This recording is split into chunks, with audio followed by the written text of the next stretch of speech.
This is the start of a series I'm going to have on my channel for beginner artists looking how to start watercolor.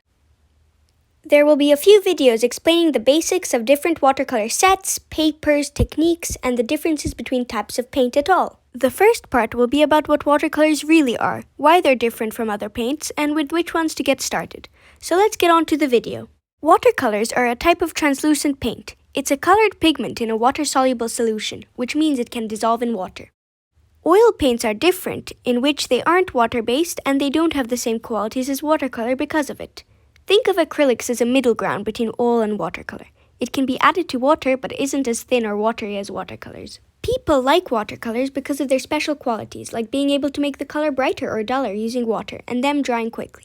But when you want to start watercolors, it's always confusing as you don't know what paints to get, brushes, paper, and it doesn't help that artists have so much art kid lingo they throw around. Fear not though, it's quite simple really.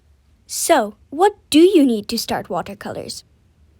You need a water cup, a brush, paper, and, well, paint. But which ones? Well, for that, I need to do a little explaining. Watercolors come in different qualities, from kiddie watercolors to student watercolors to, finally, artist watercolors. These are kids' watercolors. They're made for kids and sold for a low price at craft stores or supermarkets. For example, Crayola watercolors are kid quality. The paints are a bit chalky and dry, but other than that, they're perfectly good for children. Then comes student quality, which are for older children or teens, i.e. beginners at watercolor. It's better than the kids' watercolor because it has better quality pigments and binders.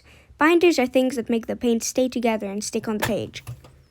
And last is artist's quality, which is the best quality watercolor that professional artists use. If you are just starting out with watercolors, I would recommend some student-grade paints, as they are good enough for beginners and are very affordable.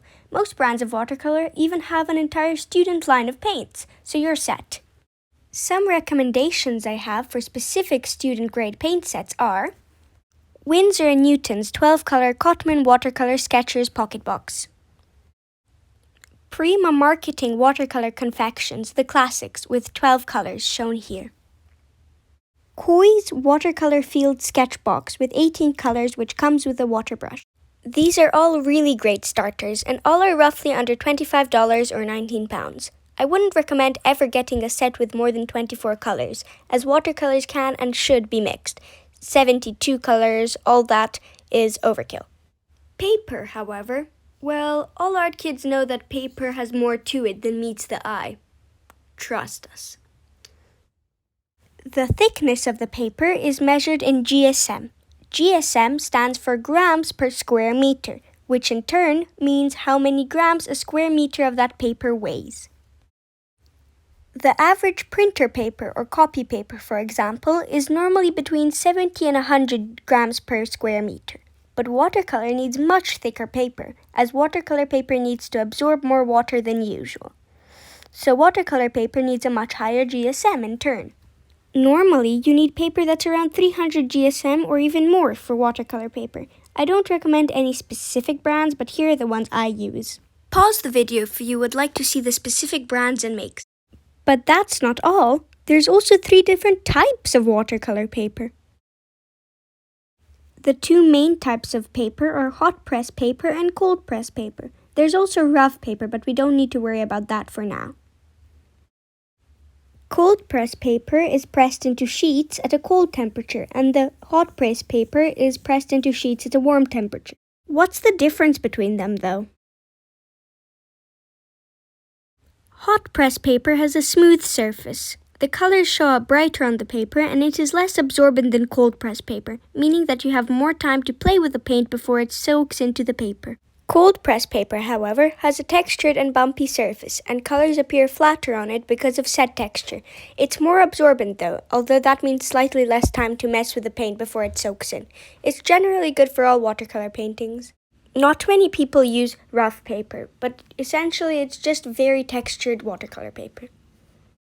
Personally, I'd recommend cold press paper, but at the end of the day, it's all down to preference. You can use either or even both interchangeably. So, that's it for papers. Now to explain brushes. As you most likely know, there are different sizes of brushes, but that's not the only variable in brushes. There are different types of hair put into brushes and differently shaped brushes.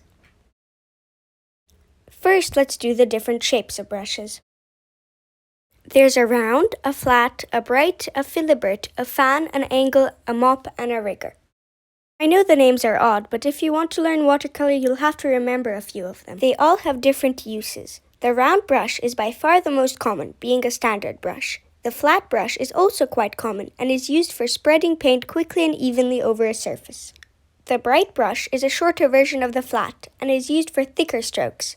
The filibert brush allows good coverage and the ability to perform minimal detail work, while the fan brush is for blending broad areas of paint or creating a dappled effect. The angle is pretty versatile, being able to do all sorts of work. A mop is, well, a mop, used for big watercolor washes, which means a flat application of a single color. And last but not least is the rigger brush, used for very fine lines. To start with, you need nothing more than 1 or 2 round brushes, as they can do most of the techniques with no problem. I'd recommend getting a size 2 small brush and a size 6 medium-ish, as they are pretty standard and cover a relatively large range. But there are also different qualities and types of hair put into brushes. It's a similar system to the children's, students, artist paints from earlier. There's kiddie brushes, which have plastic bristles and plastic handles, think Crayola again, and then there's synthetic hair, which is much better quality. Instead of it being made from animal hair, they are produced out of fibers of nylon or other man-made fibers. And then there are natural-haired brushes, made most commonly out of squirrel, mink, or horsehair. They are coveted for their supple and strong hair and water absorption qualities, although many people are perfectly content with synthetic hair, including me. I wouldn't recommend getting animal-haired brushes immediately, as a good synthetic-haired brush can be almost, if not as great as natural hair, and can last you years. I personally recommend the Cotman line of brushes, as I've had one for 2 years and it's as good as new. So that's about it for this first part of the watercolor series. I hope you liked the video. Thanks for watching. If you liked the video, subscribe to become a fellow art kid. I post every Saturday or so keep your eyes peeled for new content. This will be a series, so next video might be a surprise too. Bye!